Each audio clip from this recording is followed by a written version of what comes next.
8 anos atrás, um oficial da aeronáutica que pediu para não ser identificado entregou aos repórteres do Fantástico uma gravação capaz de impressionar mesmo aqueles que não acreditam em discos voadores. São diálogos entre os operadores do Sintacta em Brasília e 2 pilotos da aviação civil, no exato momento em que estariam sendo perseguidos por supostos objetos voadores não identificados. O primeiro piloto era da Transbrasil, uma companhia que não existe mais. Ouça o que ele diz pelo rádio. Brasília ao Transbrasil. Isso quando prossiga. Ele, inclusive, agora está mais próximo da gente, está numa velocidade violenta. Ele está aqui à nossa direita. Já contato visual com alguma forma de aeronave? Não, negativo, porque a luz é muito violenta. Minutos depois, outro piloto que voava na mesma área relata. Também está sendo perseguido por OVNIs. Ela está realmente e aparentemente nesse sentido. É como se estivesse fazendo um voo de esquadrilha conosco. E para a sua informação, temos outra nave, outro alvo à nossa esquerda também. De fato, estamos verificando 2 alvos. São 2 alvos que estamos verificando no nosso scope aqui. Scope é a tela do radar. Seriam aeronaves com cores diferentes. Abaixo é vermelha e acima é branca. Positivo, estamos quietos. Não se sabe se essa gravação feita em 1977 está hoje em algum arquivo militar. Mas se você quer descobrir o que as autoridades da aeronáutica sabem de fato sobre discos voadores, siga esse carro. O carro do ET atravessa Brasília. Passa pelo Congresso Nacional. O Palácio do Planalto. Aí está o carro, estacionado diante do prédio da Força Aérea Brasileira, no Ministério da Defesa. Pela primeira vez na história, uma comissão de ufólogos, gente que pesquisa histórias de discos voadores, é recebida por oficiais da Aeronáutica Brasileira. Esse é Ademar Gevaert. Foi ele que recentemente lançou a campanha UFOS, Liberdade de Informação Já. Chega de sigilo sobre UFOS, presidente. Pede a campanha. Deu certo. A aeronáutica fez o convite e agora os ufólogos vão conhecer o sistema de controle e defesa do espaço aéreo brasileiro. E talvez conseguir descobrir alguma coisa sobre o enigma dos discos voadores. Os ufólogos chegam ao Sintacta, o Centro Integrado de Defesa Aérea e Controle de Tráfego Aéreo.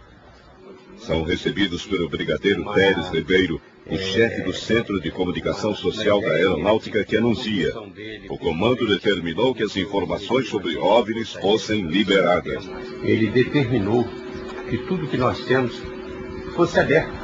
Mas antes, todos vão à estação meteorológica, de onde são lançados balões-sondas que transmitem às telas dos computadores informações como pressão, temperatura do ar, umidade. Todos os dias, em dezenas de estações espalhadas no país, a aeronáutica lança 90 balões como este. E algumas vezes, eles são confundidos com OVNIs.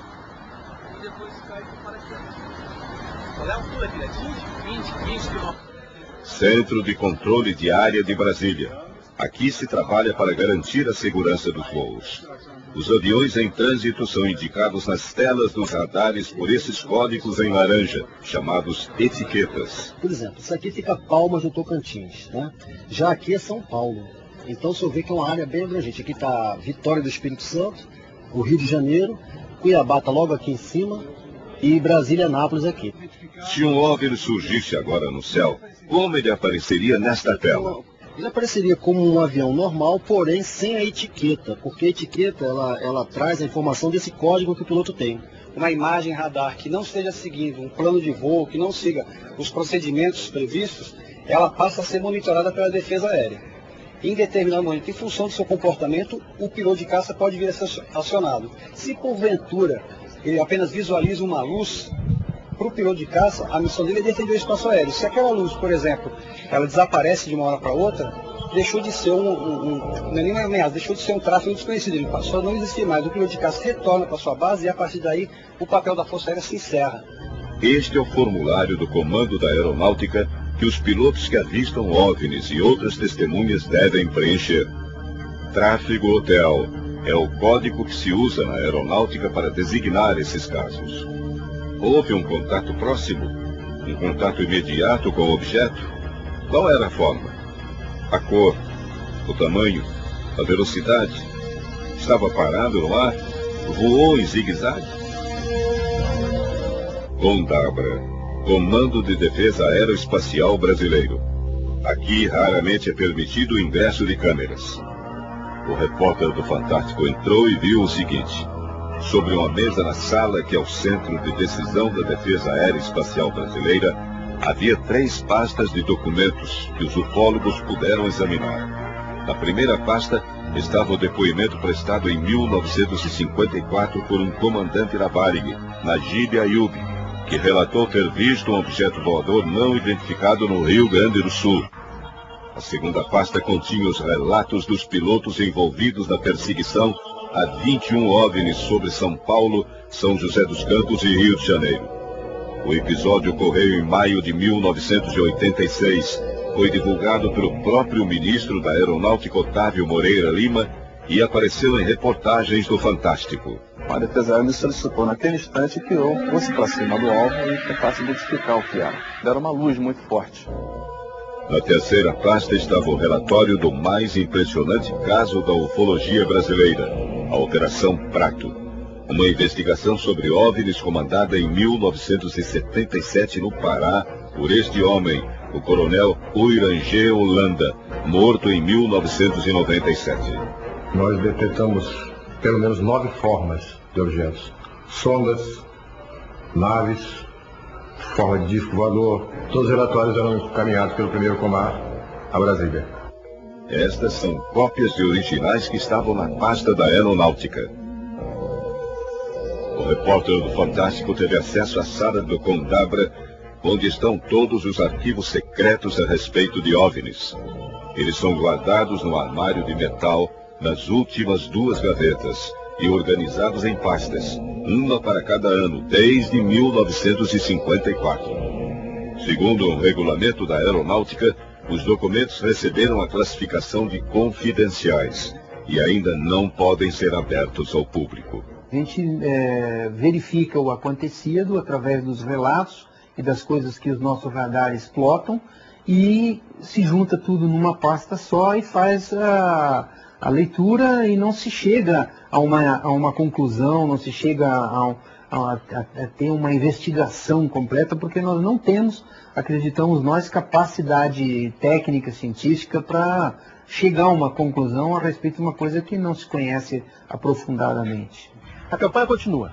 Não encerrou-se por aqui. Nós tivemos hoje apenas um momento mais emocionante, vamos dizer assim, desse processo. Foi quando a aeronáutica nos recebeu e mostrou, olha, vocês estão no caminho certo, existem os registros, eles estão aqui, vocês podem vê-los. Nós aguardamos agora que vocês tomem as medidas certas, dentro da lei, para que vocês possam ter acesso efetivo a esses documentos.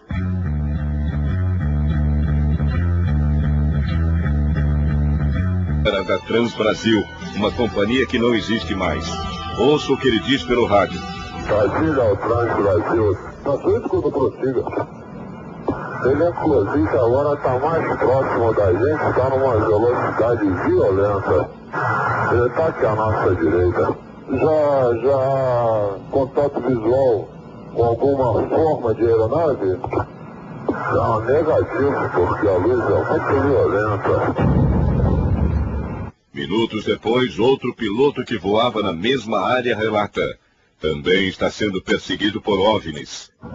Ela está realmente, aparentemente, nos seguindo. É como se estivesse fazendo um voo de esquadrilha conosco.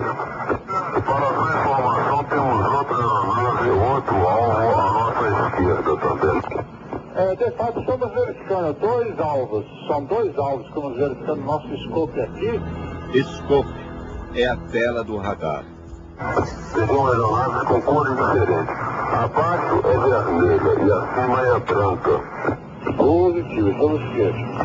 Não se sabe se essa gravação feita em 1977 está hoje em algum arquivo militar. Mas se você quer descobrir o que as autoridades da aeronáutica sabem de fato sobre discos voadores, siga esse carro.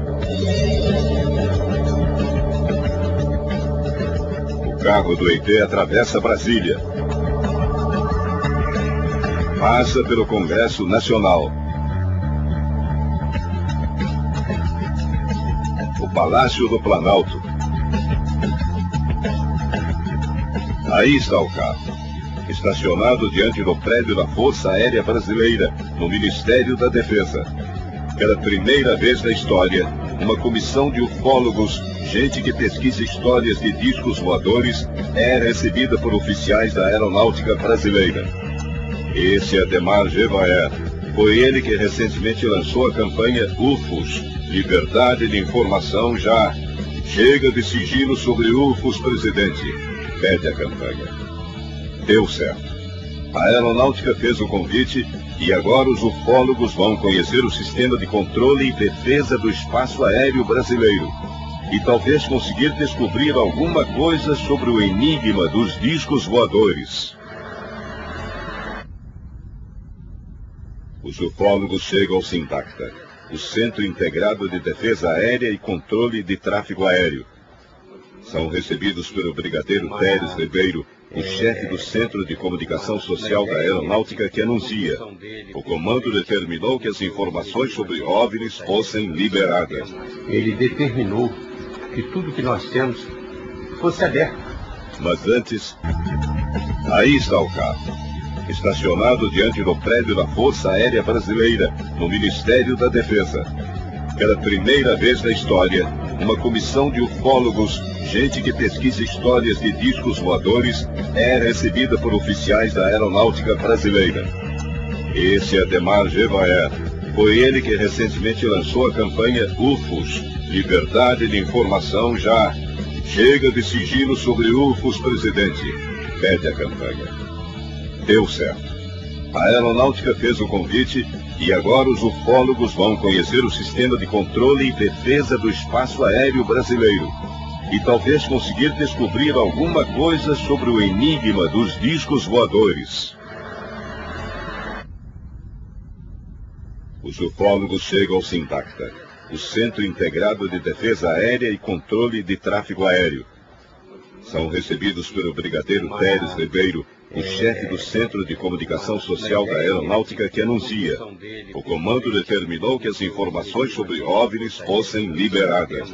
Ele determinou que tudo que nós temos fosse aberto.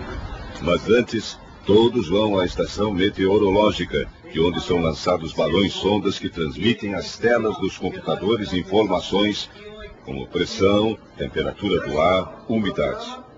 Todos os dias, em dezenas de estações espalhadas no país, a aeronáutica lança 90 balões como este. E algumas vezes, eles são confundidos com OVNIs.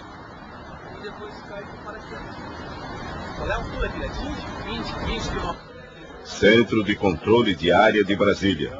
Aqui se trabalha para garantir a segurança dos voos. Os aviões em trânsito são indicados nas telas dos radares por esses códigos em laranja, chamados etiquetas. Por exemplo, isso aqui fica Palmas do Tocantins, né?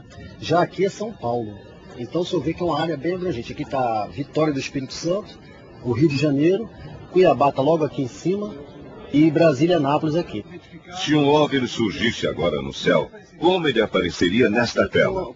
Ele apareceria como um avião normal, porém sem a etiqueta, porque a etiqueta ela traz a informação desse código que o piloto tem. Uma imagem radar que não esteja seguindo um plano de voo, que não siga os procedimentos previstos, ela passa a ser monitorada pela defesa aérea. Em determinado momento, em função do seu comportamento, o piloto de caça pode vir a ser acionado. Se porventura ele apenas visualiza uma luz, para o piloto de caça, a missão dele é defender o espaço aéreo. Se aquela luz, por exemplo, ela desaparece de uma hora para outra, deixou de ser não é nem uma ameaça, deixou de ser um tráfego desconhecido. Ele passou a não existir mais. O piloto de caça retorna para sua base e a partir daí o papel da Força Aérea se encerra.